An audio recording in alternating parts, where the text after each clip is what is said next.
Join me on a journey through one of Africa's most unique countries.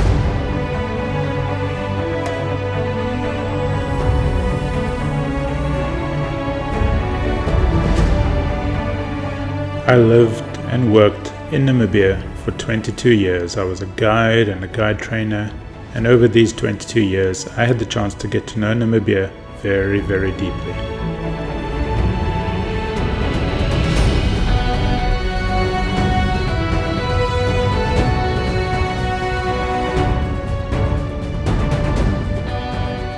Namibia is a really big place with lots to see and do and learn. This video is not going to be a deep insight into Namibia. We're going to whip around and get an overview of the place. Because Namibia is very big and diverse, I've broken it up into 30 separate bits. I'll help you remember the bits by cross-referencing as we go along. Namibia is massive, and it has a massive border, but there's one spot along its huge border that's rather unique. This point, and it literally is a point, is on the Zambezi River, a river that flows from the highlands of Angola all the way to the Indian Ocean on the other side of the African continent. Along the Zambezi River, another river flows into it, the Chobe River. This point is Namibia's easternmost point, deep in the heart of Africa. The spot is rather unique because it joins a few countries. To the north is the landlocked country of Zambia. To the south, another landlocked country, Botswana. And to the east is another landlocked country, Zimbabwe. And on the left from the west is this point of Namibia jutting in like a wedge. This point is where we're going to end our video, so let's see how we're going to get there. The route we're going to follow starts down the center of the north, then we'll visit the capital, Windhoek, then we're going to move down the center of the country all the way down to the border with South Africa. Then we'll pass by the massive Fish River Canyon, over to the Diamond region around Lüderitz, and then we'll work our way up to the Namib Desert, past Sossusvlei, up to Swakopmund, the Skeleton Coast, up to the border with Angola, through Etosha National Park, and then across through this strip all the way until we end back where we started. The center north of Namibia is very vast. The land is flat, broken up by some small hills. Some of these small hills are pretty interesting, and we'll come back to one specific one at the end. Thorny thickets make up most of the region's vegetation. The main economy of the region is farming, but most of that farming is really cattle ranching. The region has a few big towns, and it's characterized by large, open, straight roads.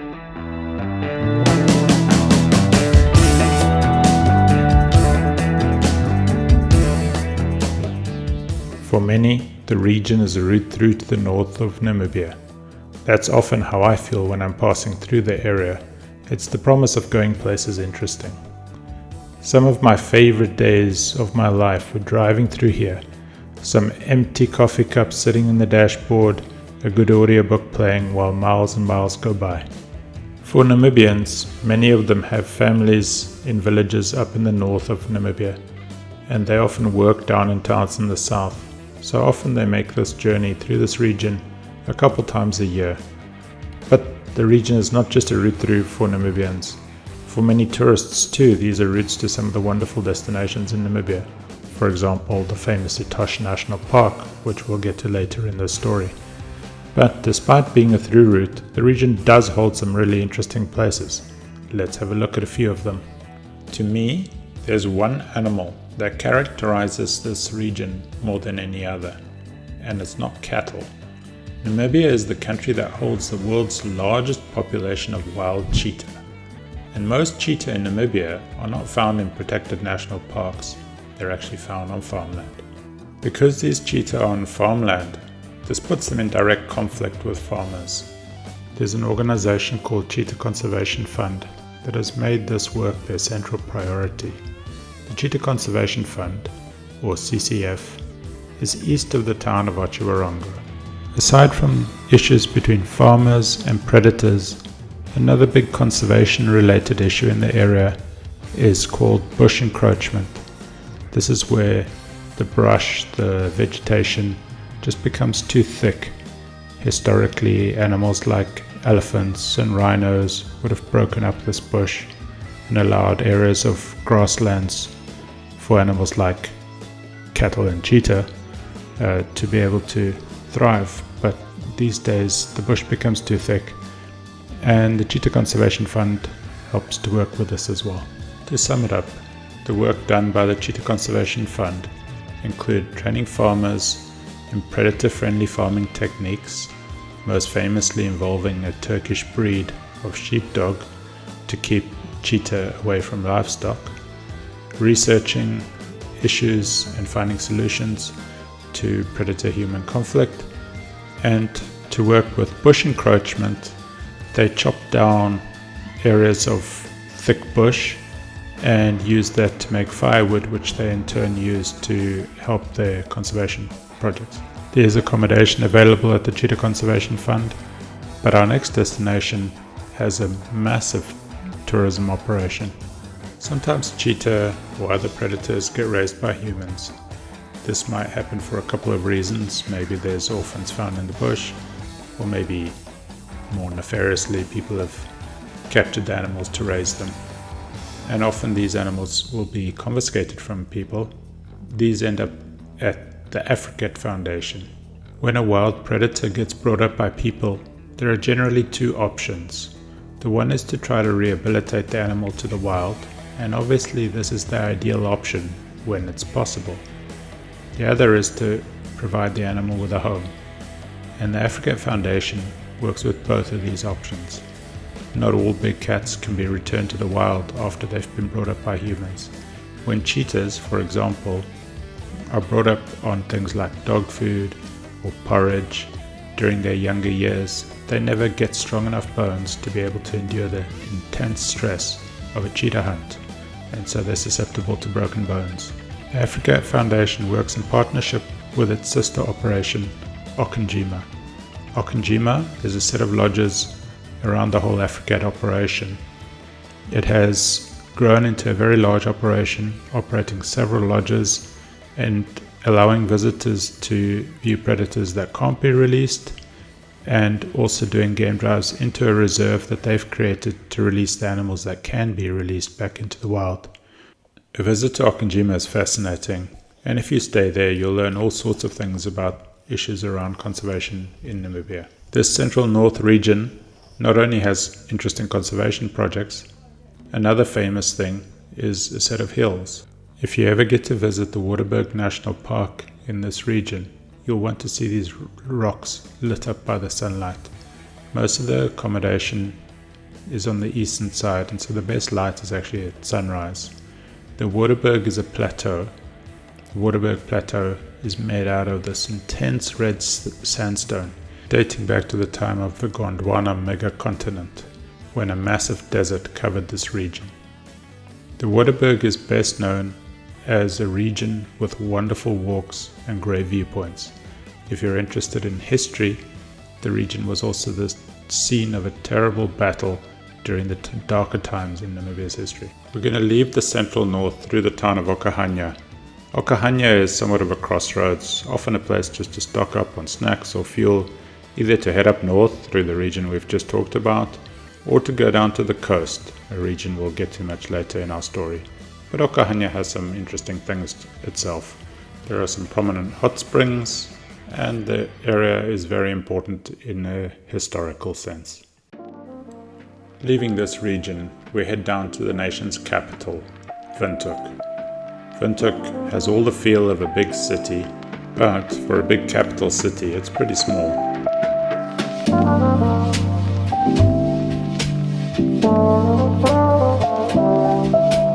As a visitor to Namibia, Windhoek is often the gateway to the rest of the country.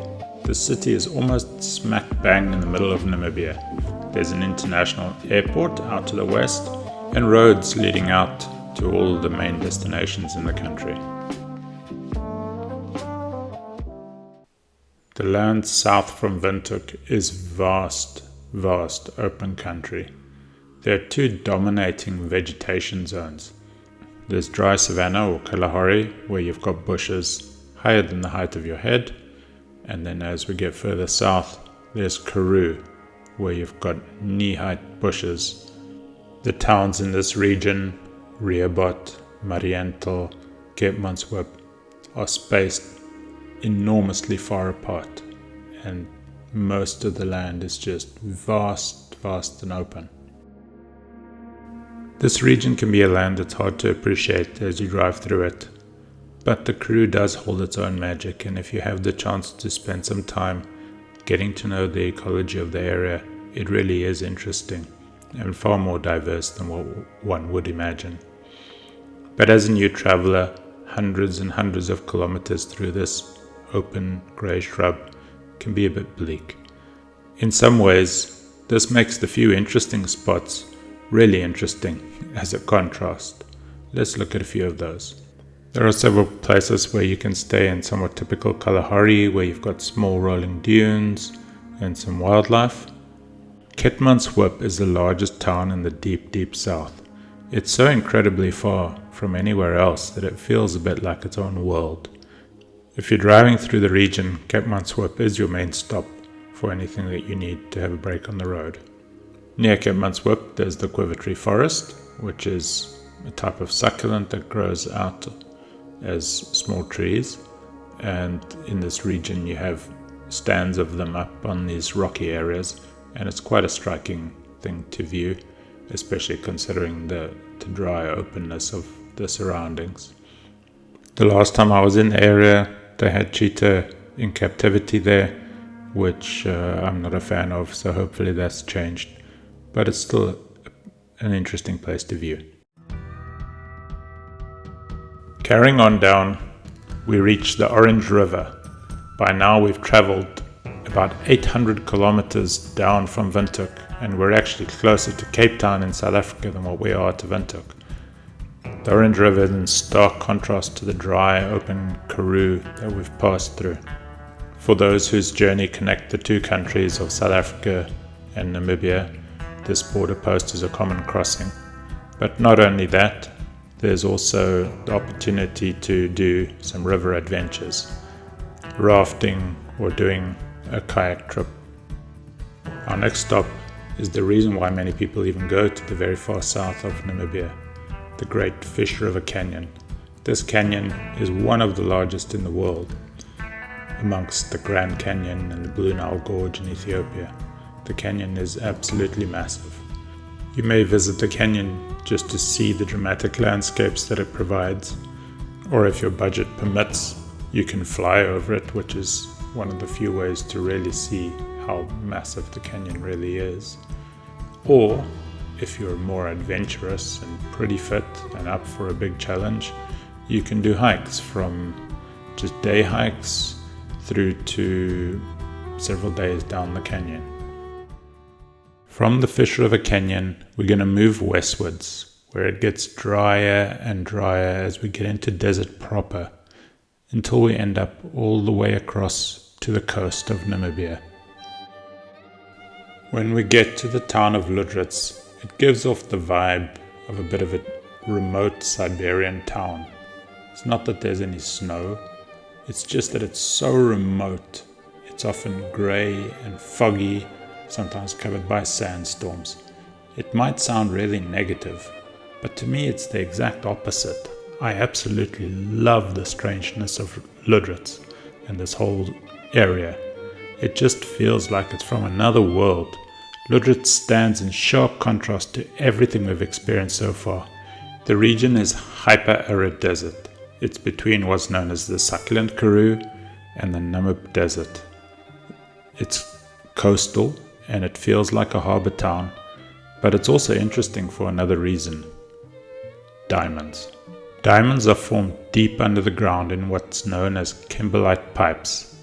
But in the region of Namibia where diamonds are found, there are no kimberlite pipes. The diamonds in the region are brought in by a river, the Orange River that we visited before, which washes them down into the Atlantic Ocean, and diamonds are washed northwards along the shore by the action of the waves. The diamonds were first discovered by a railway worker, Zachariah Lewala, who saw a shiny stone and knew that it would be something important. And it's been a massive industry ever since. The story of diamonds is one of interesting geology, trials, triumphs, and dark, dark history. To get a taste of the story, the best thing to do is to visit some of the ghosts of its past. So let's do that. The location best known for learning about Namibia's diamond history is Kolmanskop. Kolmanskop is located just outside of the town of Lüderitz in the desert.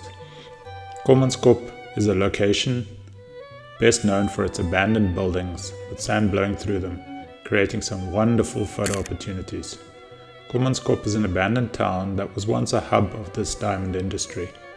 In its heyday, diamonds were all around, even collected right off the ground. After it was stripped of all its diamonds, the mining operations moved elsewhere. Some things, like the hospital, operated for some time after this peak, but by the 1950s, the town was totally abandoned. Today it's famous for tourism and seeing a bit of this strange history. But Kolmanskop is not the only interesting place to learn about the diamonds. Elizabeth Bay is in an area known as the Spreekgebied. The Spreekgebied is a restricted zone that has been reserved for diamonds for a long time. Today it's a national park, but it's still largely restricted. Access to Elizabeth Bay isn't always available. It depends on the town. Sometimes Elizabeth Bay is a bit dangerous as buildings start to break apart. And even when you can go, they only allow a few tours at a time, so there's far less tourists in the area. What I love about going to Elizabeth Bay, being away from tourists, being on this foggy, desolate coastline, it really gives you some sense of the strange world that it must have been like for those who'd worked in this area, mining diamonds in the middle of nowhere. Aside from diamonds, the town of Lüderitz is pretty interesting itself. There are dolphin tours available, there's an island with the furthest north penguin colony, and there's an area where the Portuguese had set up a cross in the early days of exploration of the coastline. If we were to go right down to the southwestern corner of Namibia, we'd come to the point where the Orange River meets the Atlantic Ocean. Here we find the town of Oranjemund. Oranjemund is very seldom visited by tourists. It's essentially all about diamonds, and it's the base of most of the current diamond operations along this coastline. Today, much of the diamond mining is done offshore, but if you look at a satellite photo of the area above Oranjemund, you can see how sediments were mined for diamonds. Oranjemund is one of the few places I've never made it to in Namibia. The place we're going to go next is an area I've spent much of my life. In the area around Lüderitz, we can't move northwards by road along the coast because the vast Namib Sand Sea is in the way, a big dune field about the size of a small European country. To move northwards, therefore, we've got to first go east to a town called Aus, and then we're going to go northwards, following this eastern margin of the dune field. The area that we move into is sometimes called the NamibRand or the Pro-Namib. There are a few different routes through this area, but they all have one thing in common. This is really, really beautiful country. In this area there are a few private reserves, the biggest of them being the NamibRand Nature Reserve, which is one of the largest private reserves in the world and protects an area on the eastern side of these dunes. It includes hills and plains and a big section of the eastern margin of the dune field. This is right on the edge of the desert. The area is unique for its ecology and its dramatic landscapes and the dunes. Dividing this area from the Karoo and Kalahari that we saw earlier when we were moving down Namibia is a big escarpment. And this escarpment will carry on all the way northwards until eventually it breaks up into hills way in the north, where we'll see it again. A bit further north we find Sesriem. Sesriem is the gate to the national park, and it allows people to visit the very famous Sossusvlei area.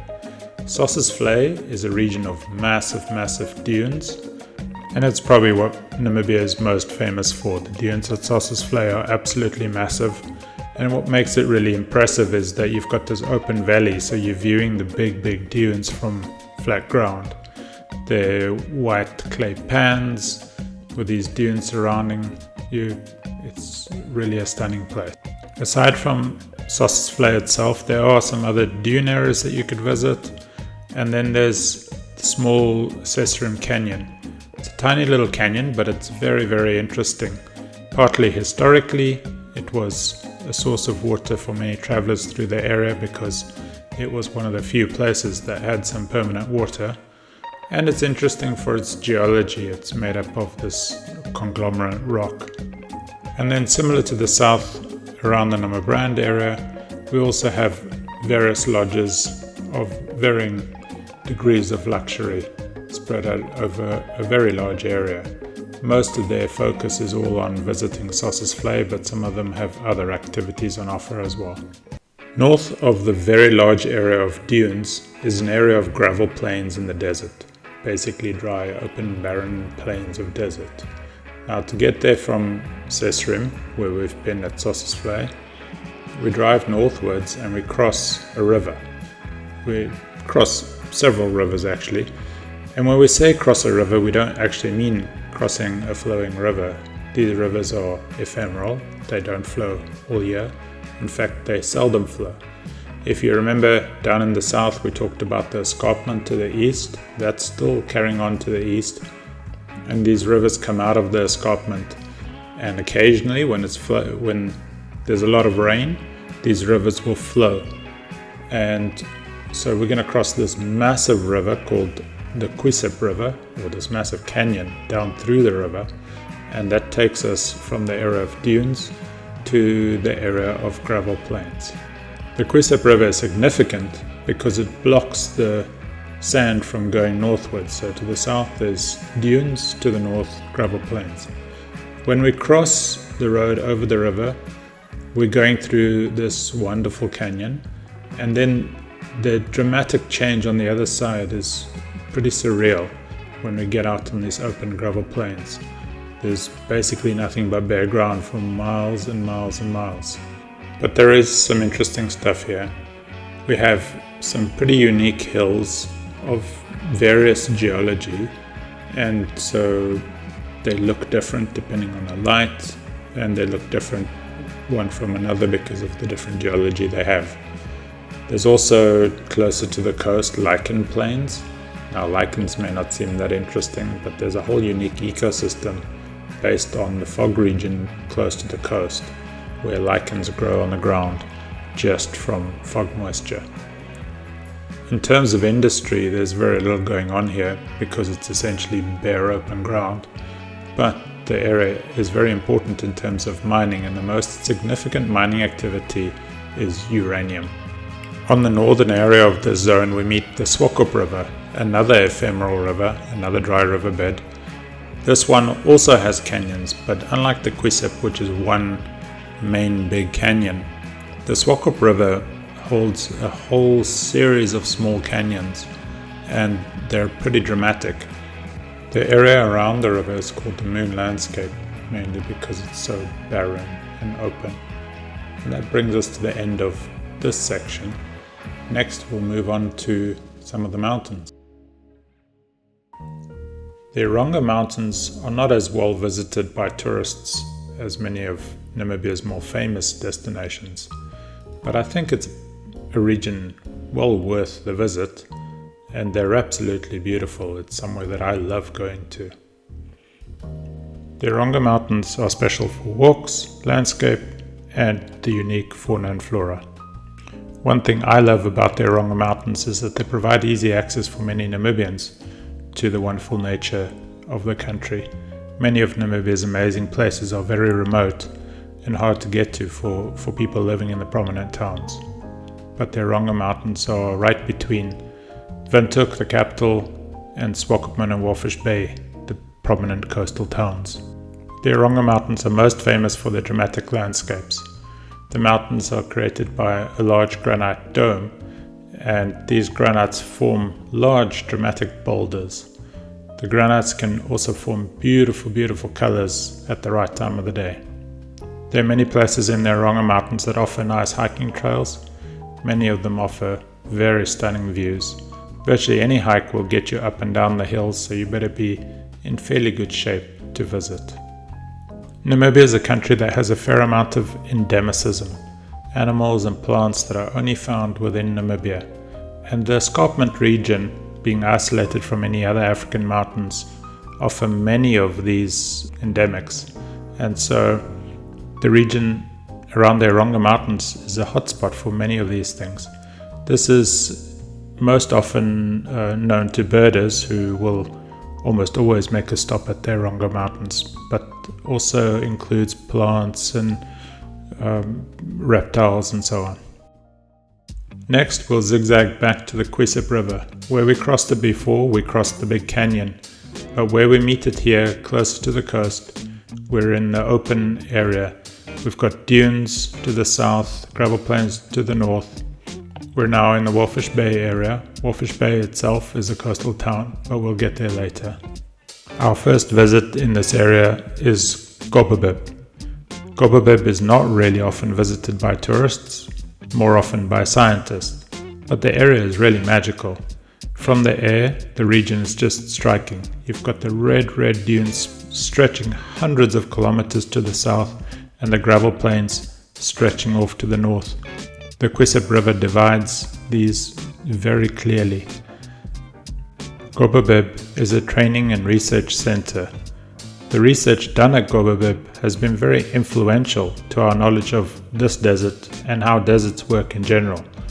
Although it's much more of a training center these days, there's still always a bunch of interesting research going on. There is camping offered at the station, and when you're there you may be able to offer a center tour, which is always very interesting. From Gobabib to the coast is some 40 kilometers, and the Tsumeb River continues down until it reaches the Tsumeb Delta, just south of the town of Walvis Bay. This portion of the river is interesting for various reasons. All the way down the river there are dunes to the south and gravel plains to the north until you get near the river delta where the dunes finally breach the river.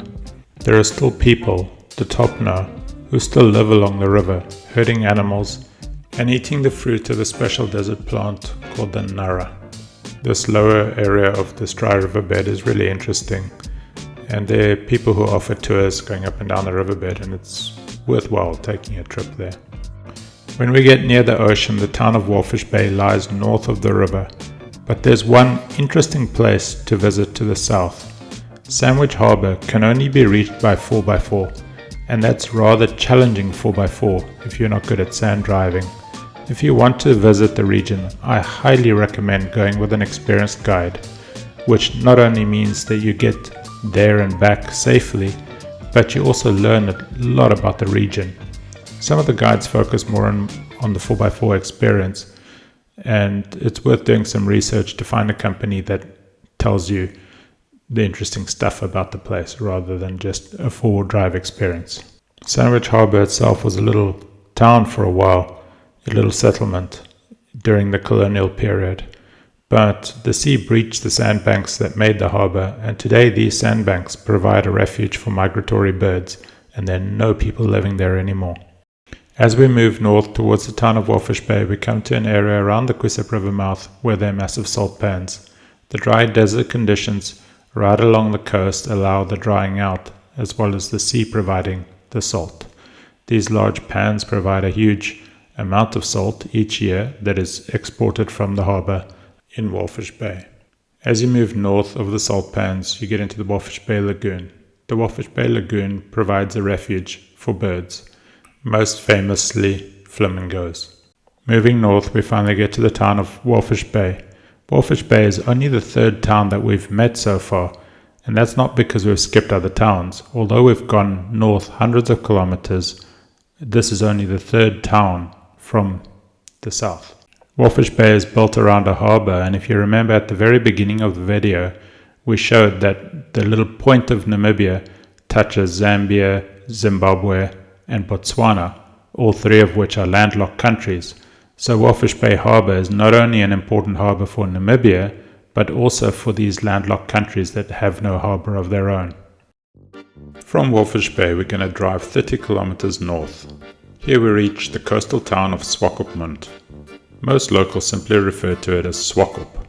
Virtually all travellers visiting Namibia are going to pass through the town of Swakopmund.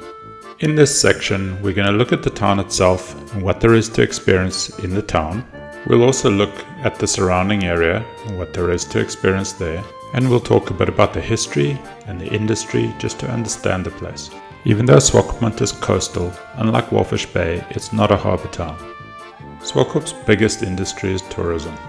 Many tourists pass through Swakop on their way around Namibia, but there are many people who also visit Swakopmund as a destination in itself.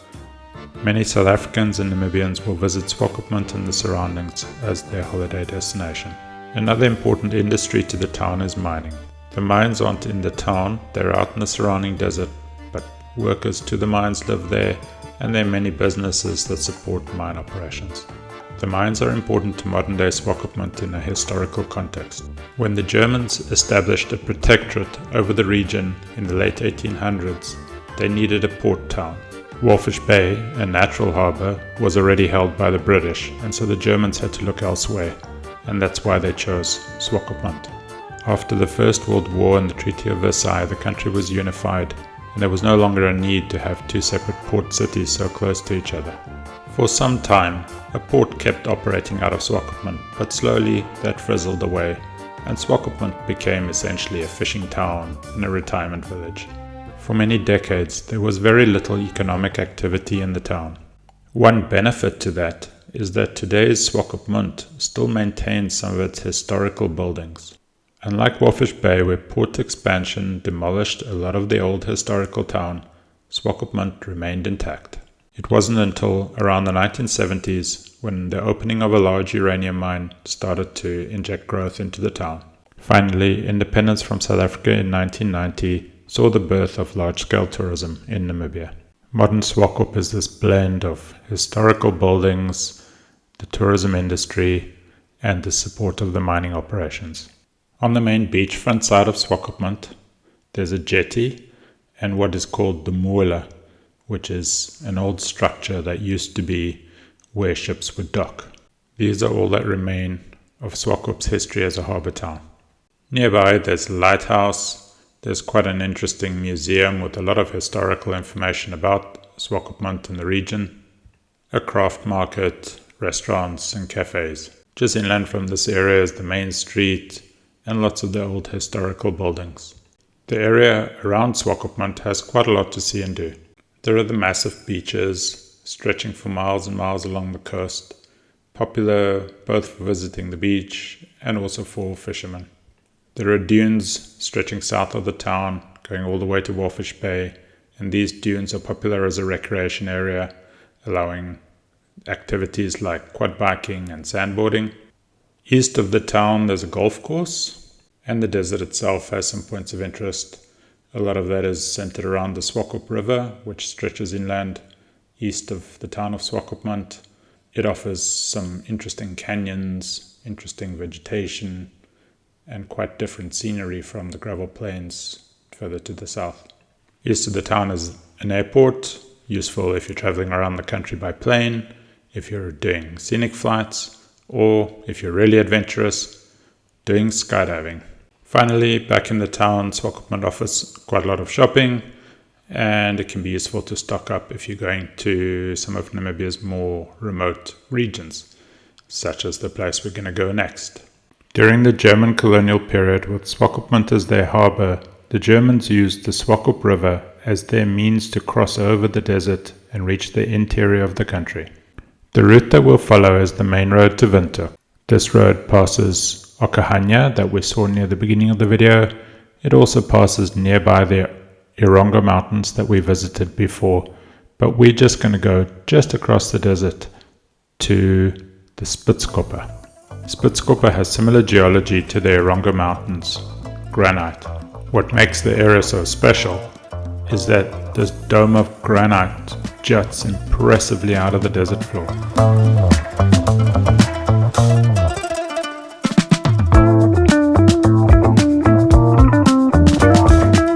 Points of interest around Spitzkoppe include dramatic rock formations, there's some rock art in the area, and nature is interesting in the area. It sits in this region of high endemicism, although it's on the eastern edge of the desert.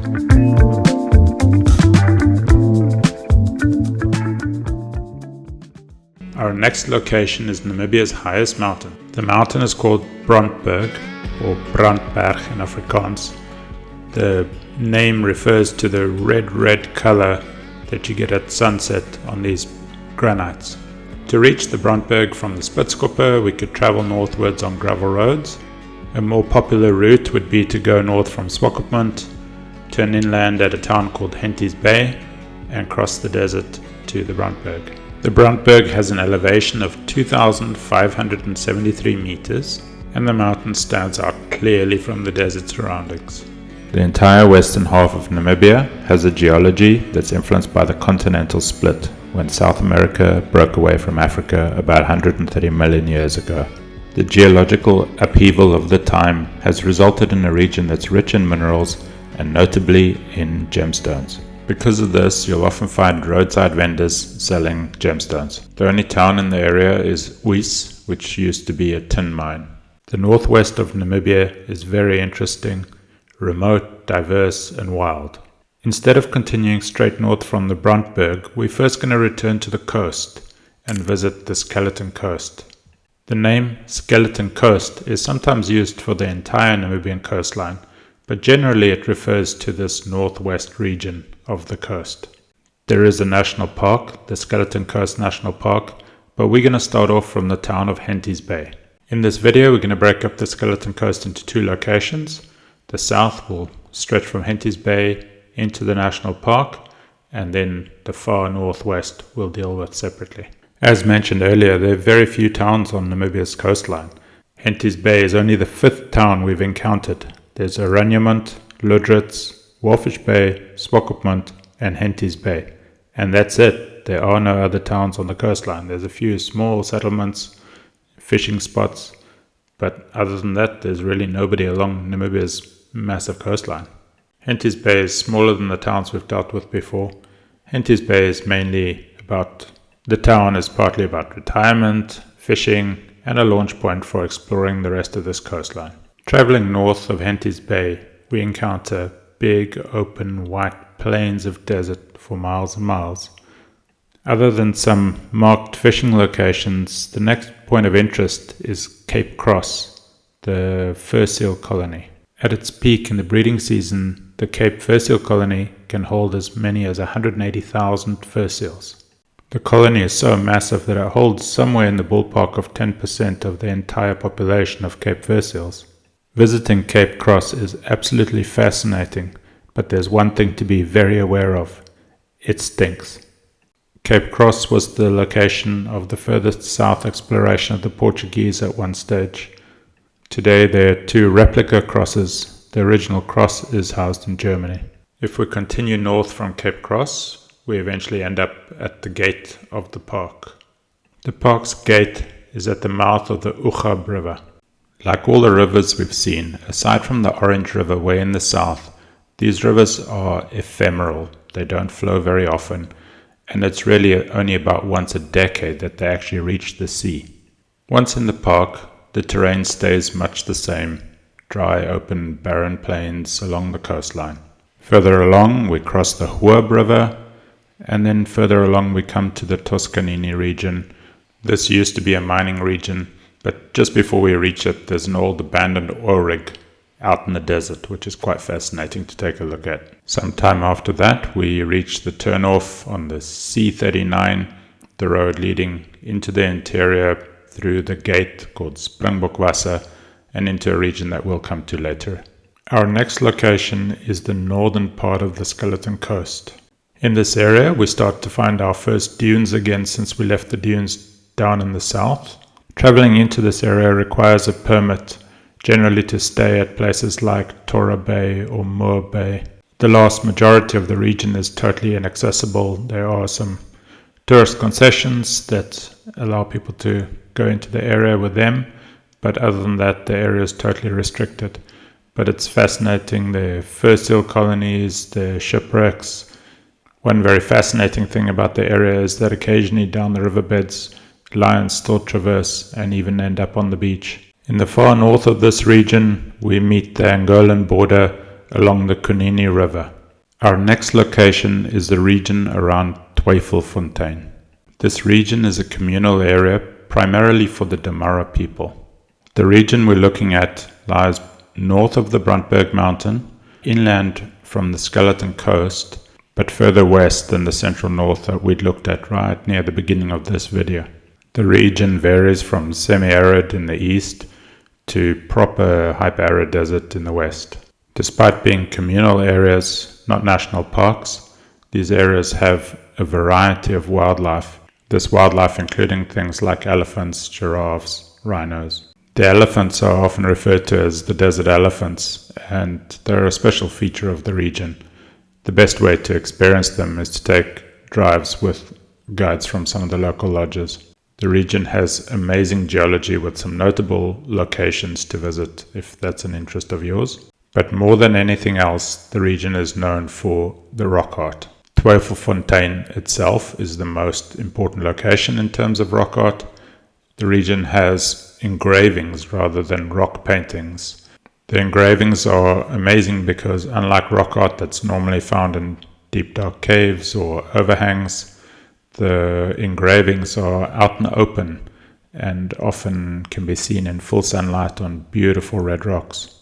Leaving Twyfelfontein for the region around Palmwag is not very far in distance, but the change is very, very dramatic.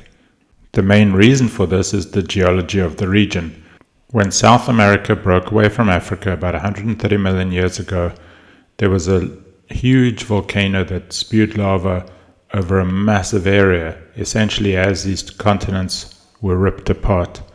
This large lake of lava, over a kilometer thick and spanning many kilometers, is still the dominant geology of the region. This region sits on the edge of the desert. Much of it is very dry. There are two concession areas that are really important if you want to experience the area. There's the Palmwag concession and the Etendeka concession. These concessions are essentially an agreement between the local communities, the government, and tourism operators, and allow the areas to be run essentially like big game reserves. Probably the most sought after experience, which takes a lot of time but is very fascinating, is to go tracking rhinos with some of the local operators. The fact that black rhinos still exist in these communal areas is a testament to the kind of conservation that Namibia has invented, and truly a remarkable thing to experience. Aside from the black rhino, and despite the fact that this is a very dry area, there's an amazing amount of wildlife to be seen here. There's desert elephants from time to time, there are lions in the area, and there are quite a few plains game. The most interesting of these is the Hartmann's mountain zebra. These zebra are subspecies of the mountain zebra, and they're virtually endemic to Namibia. They just touch South Africa and just touch Angola. The far northwestern region of Namibia, inland from the Skeleton Coast, is a very remote area. The area is most popularly visited by people who really want to experience remote places. You generally have to camp. There are a few lodges in some areas, but for the most part, it's a vast expanse of wild country with few roads and hardly any towns or anything. Aside from its remoteness, the area is also known for the Himba people, a group of people who still maintain traditional villages and traditional dress and are quite interesting to visit. Our next location is the Kunene River. The Kunene River is a river that originates out of Angola and just touches Namibia in the northwest region before it flows into the Atlantic Ocean. The river is interesting not just because it's very remote, but there's some beautiful places along it. You can do some boat trips here and there and visit Himba people, but probably the most well-known place here is the Ipupa Falls. If we move further east along the river, we eventually come to Ruacana, where there's a hydroelectric power station and the connection with much of the rest of the country. If we leave the border region around Ruacana and travel southwards, we eventually come to the western edge of Etosha National Park. As we travel down this route, we eventually reach the western edge of what's known as Ovamboland. Ovamboland is a vast region north of Etosha National Park stretching up to the border with Angola, where many of Namibia's people live. When we reach the western edge of Etosha National Park, there's also a concession, the Hobbiteri concession to the west. What makes this region unique compared to the rest of Etosha National Park is that the area is hilly. This hilliness connects it to the rest of the high endemic region of Namibia, and because of that there are several species found that would not be found in the main part of Etosha. For example, the Hartmann's mountain zebra. This western part of the park is a bit more wild, it's less developed, less tourist infrastructure than the rest of the park. Our next location is the center of the park, the region around Okukuyu. Within Africa there are those iconic wildlife areas. Chobe National Park, Kruger National Park, the Serengeti, the Masai Mara, and I believe Etosha fits within these. Like these other parks, Etosha is big and hosts a great variety of African wildlife, but Etosha has its differences. For example, there are no hippos, there are no crocodiles, mainly because there are no big rivers. There are also no buffalo within Etosha, so technically there aren't the big five within the park. But more than anything else, there's one thing that sets Etosha apart, and that's the great white pan. Once we reach Okukuyu, we've reached the edge of this pan that stretches for over 100 kilometers to the east of the park. Even beyond the pan, the park is very, very white. The ground is white from a white limestone, and so it gives a real character to Etosha that's fairly unique. Aside from the pan in this central region, there are a few things to note. There's the rest camp Okukuyu itself, a popular place to stay or at least to buy your permit to be in the park. South of the area, there's Ongava Game Reserve, quite a large private reserve, and various lodges stretching south of the park. The game viewing in this area is very open. There's either thickets or just wide open plains and small woodlands with something called Mopani woodlands. And so it's a fairly open region. In this region of the park, you can see some spectacular amounts of plains games such as springbok, the regular zebra, not the mountain zebra, and oryx and wildebeest. It's a good place for lions. There's some large prides, and because of the openness, you get some really good lion sightings. In the thicket areas, it's always fun to see giraffe because they tower out above the thickets, something that's very much a Etosha thing. Normally, giraffe are found in trees that are taller than them. And probably what the area is most well known for is the waterhole at night at Okukuyu, where you frequently see elephants and black rhino. Our next destination is the eastern side of the park. To get there, we travel south of the big open pan through the game reserve with lots of wildlife to be seen along the way. Halfway, there's a rest camp called Halali, which can be a nice place to stay. Quite a good place to see leopard or black rhino at night at the waterhole. Leopards are special, they're very seldom seen, but in my experience this area is pretty good for them. As we travel east, we start to see a change in vegetation. Around the pan it's still very similar, very open, but we do start to get a type of woodland that predominates towards the eastern part of the park with higher trees than what we've had.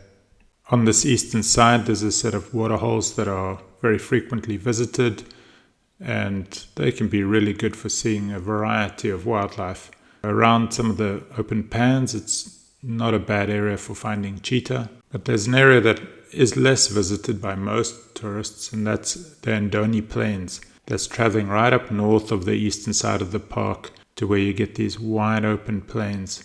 With thicker brush around, there are a few animals that are more often seen in the east. For example, eland, dik-diks, although just in a small area. There's an animal that's very unique to Etosha, black-faced impala.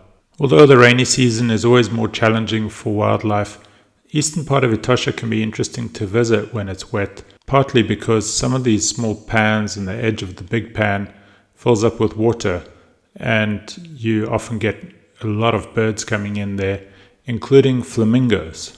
When we leave eastern Etosha, we get into our next region, which is defined by 3 towns, Tsumeb, Otavi and Grootfontein. This is north of the central Namibian region that we started our video from.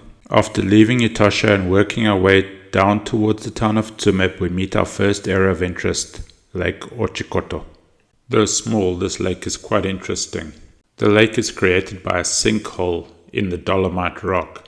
It ends up being an interesting lake. It's fairly deep to get down to the water, and the lake itself is fairly deep. It's around about 100 meters deep. One interesting historical fact about the place is that the German troops, who knew they were going to be captured by the South Africans, dumped a lot of their weapons and ammunition into the lake. There are other similar features within the region, such as the Dragon's Cave, an area on private land and not open to the general public, but contains one of the largest cave lakes in the world.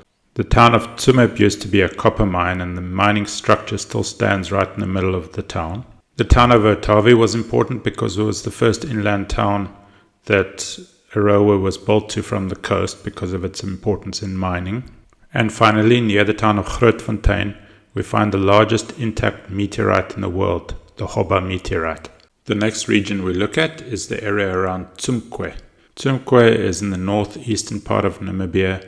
The region around here is a communal area belonging to the people who are often called Bushmen or Sand people. These are the earliest inhabitants of southern Africa, and they are a hunter-gatherer society who speak a rather interesting click language. The area is very, very sparsely inhabited. Even the towns have very, very few people in them, and it's an area that's very seldom visited by most tourists in Namibia.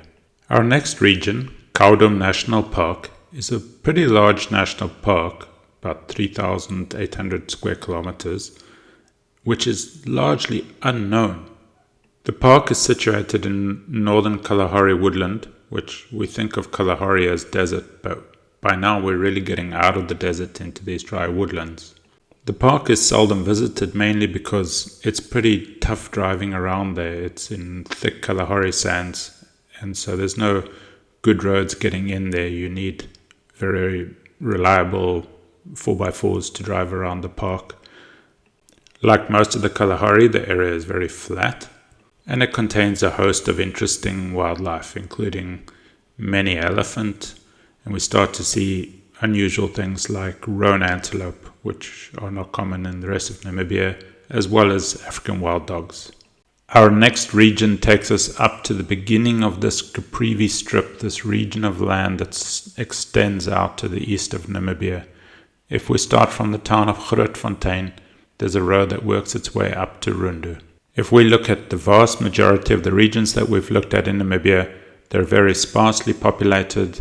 They're largely very dry, either desert or semi-desert. But as we travel from Grootfontein up to the border, we start to see a massive change. The most dramatic change of all occurs just at one point along this journey, at the veterinary fence. The veterinary fence is a very strange structure. In Namibia, there's a fence extending all the way from the Skeleton Coast, past the bottom border of Etosha, all the way to the border of Botswana, essentially cutting the northern part of Namibia off from the rest. The purpose of the fence is veterinary control, primarily because of the foot and mouth disease, a disease that affects cattle. Essentially, the fence restricts any cattle from north of the veterinary fence from being sold in the commercial market. The fence is in reality a double fence so that animals on either side don't even have the chance to touch each other. When you put a fence across an entire country, it has many implications beyond the purpose for which it was originally built. The biggest thing you'll notice when you cross the fence is that you're in communal areas. We start to see villages all over the place, whereas the south is largely large open farmland. Because of that, the northeastern part of Namibia feels more like somewhere in Zambia or southern Angola than what it does to the rest of Namibia. Namibia is one of the most sparsely populated countries in the entire world, but most of the people live north of this veterinary fence. When we continue northwards, we eventually reach the town of Rundu. Rundu sits on the Kavango River, a river that comes out of the highlands of Angola and eventually ends up flowing into Botswana. There are various lodges both in Rundu and around in the surrounding area, all along the southern bank of the river, all facing Angola on the northern side. Because of the amount of people living in the area, there's not a great deal of wildlife to be seen, but for bird enthusiasts, it's a wonderful place. There's all sorts of birds that you'll see here that we don't encounter in the rest of Namibia. Our next location is the start of the so-called Caprivi Strip, this region of very narrow land that juts out to the east of Namibia. As we leave Rundu, the Kavango River still forms the border for some distance before eventually turning south, crossing the strip and entering Botswana. This river is the key feature of the area, and the river is very fascinating once it enters Botswana because you get the Okavango Delta, this massive inland region of wetland. In this region, the rivers really define the region. As we've seen, Namibia doesn't have very many rivers. For the large part of Namibia, there are no permanently flowing rivers. But the northern part of Namibia has 4 important rivers that flow out of the Angolan highlands. At the beginning of the video, we saw the Zambezi River, which flows all the way to the east and reaches the Indian Ocean. And in our video, we saw the Kunene River in the far northwest, which flows into the Atlantic Ocean. But the Kavango River never reaches an ocean. It floods out into the northern part of the arid Kalahari savannas, into the Kalahari Desert, and creates this gigantic inland wetland in Botswana. In this area, we have the Etosha National Park, a really interesting modern conservation area that incorporates local communities within conservation areas. A tiny piece of this used to be called the Mahangu National Park, which is a little game reserve just in the region where the Kavango River reaches the Botswana border. What's fascinating about this tiny little park is that the Kavango River flows into it to the north as a river and breaks up into a series of channels and wetlands, which eventually turns into the Okavango Delta.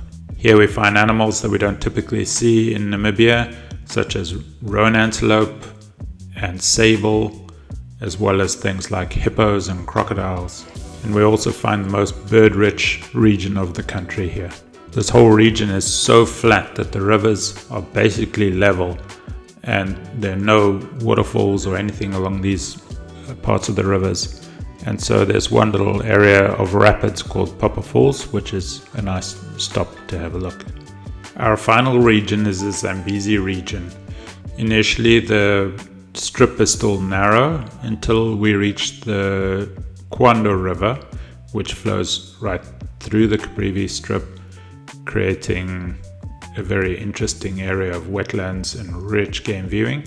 And then we travel the last portion of the region largely through communal areas with lots of small towns. The main big town of the region is Katima Mulilo, and this is often a place from which people will move on to other countries like Zambia, Zimbabwe or Botswana. From Katima Mulilo, the Zambezi River travels down until it meets up with the Chobe River, finally bringing us back to that point that we talked about right at the beginning of the video. This is an incredibly game-rich area, and on the Botswana side we have the Chobe National Park, one of the most game-viewing rich parks in Africa. The Zambezi extends on to the Victoria Falls, not too far away, which is often a site that people will visit after leaving the Caprivi Strip. But for our story, we've reached the end of Namibia.